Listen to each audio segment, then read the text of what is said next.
Malgré les éléments quantitatifs pas du tout intéressants sur Boeing en date d'aujourd'hui et tous les problèmes qu'on peut entendre tout autour, je continue à penser que Boeing mérite une place dans n'importe quelle watchlist.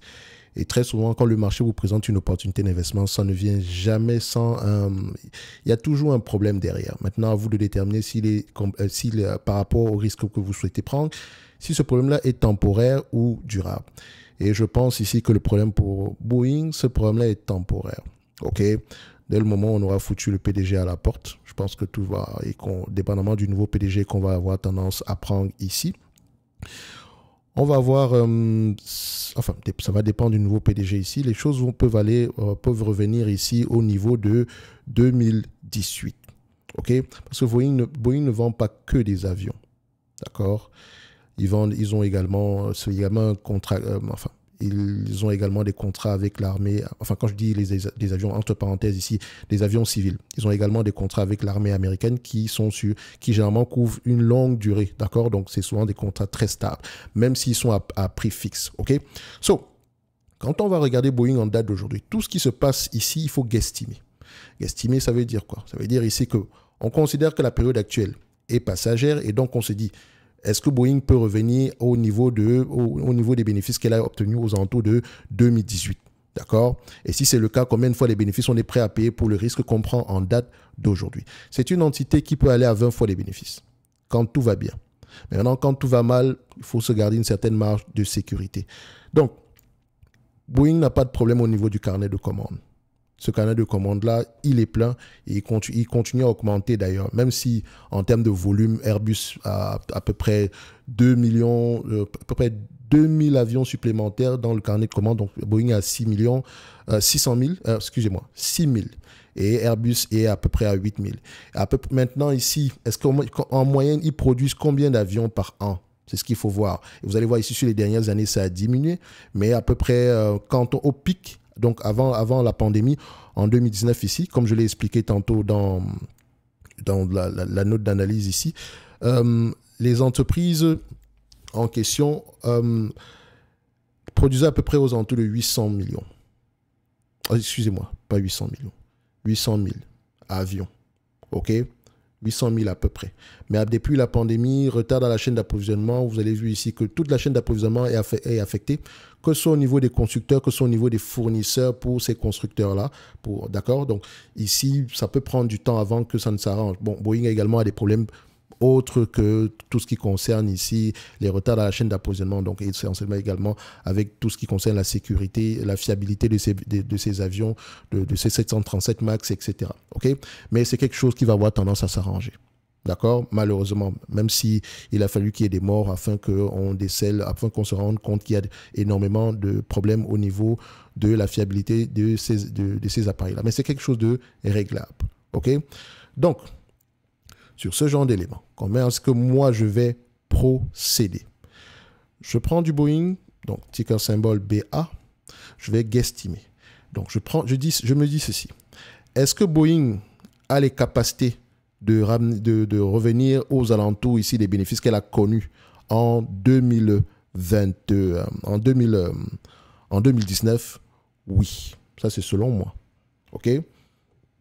Donc, ici, si c'est donc le cas, en 2019, à peu près, je prends la médiane, sur les 10 dernières années, Boeing a à peu près rapporté du 4 milliards par an.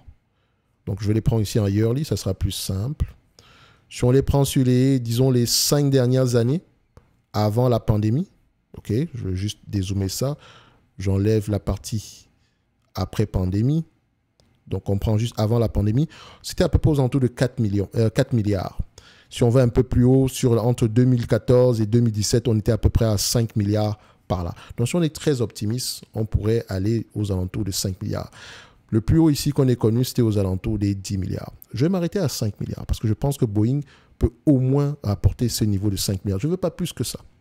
Et si c'est le cas, à 5 milliards ici, aux alentours de 20 fois les bénéfices, on a à peu près une centaine de millions. Par rapport au prix qu'on paye en date d'aujourd'hui, moins la dette nette, on va se dire ici que c'est trop élevé.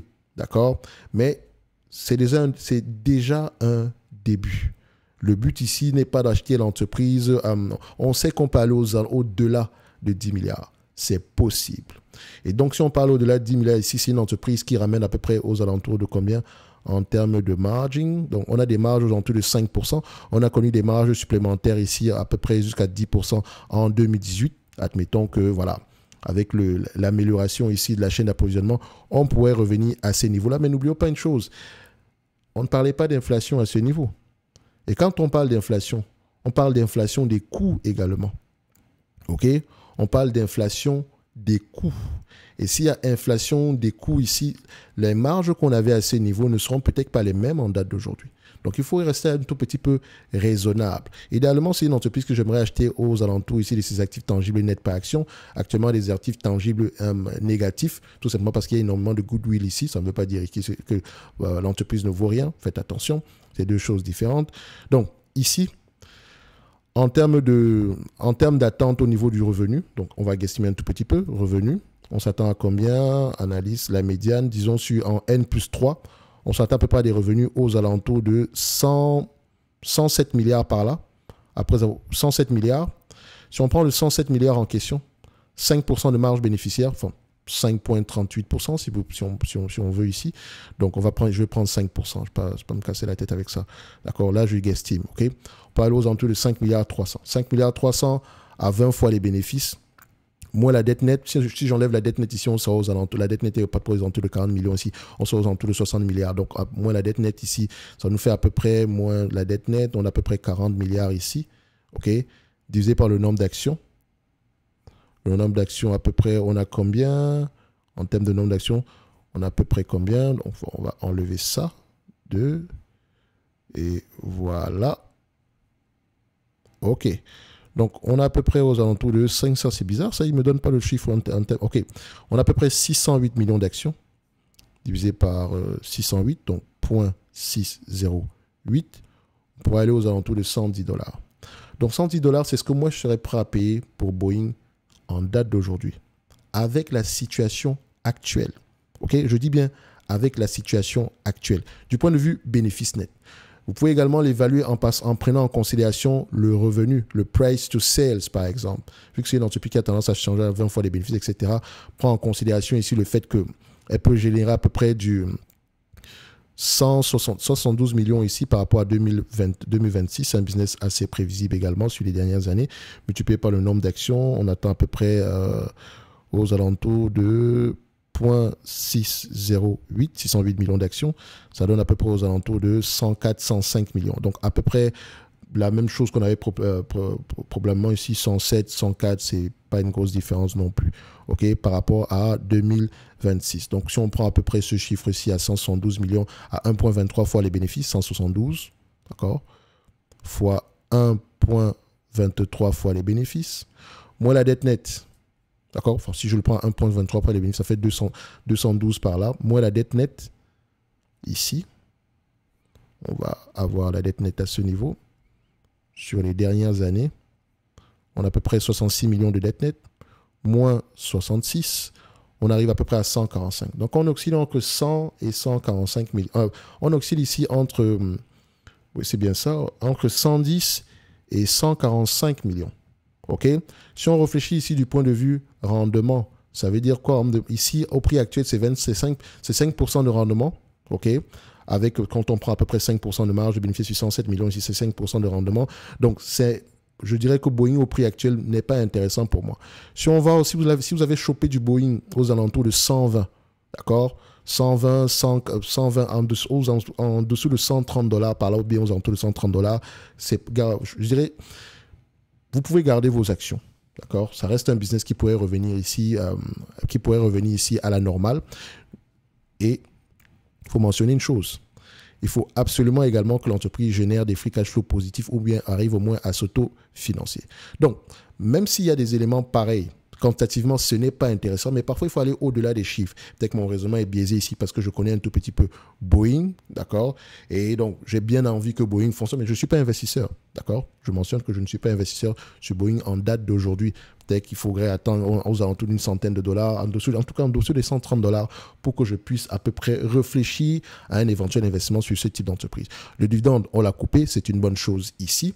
Et donc, il y a de grandes chances ici qu'elle remette ici le dividende en activité, d'accord, qu'on le remette ici, qu'on commence à le distribuer dans les années à venir, mais je n'en sais rien et ce n'est pas la priorité présentement.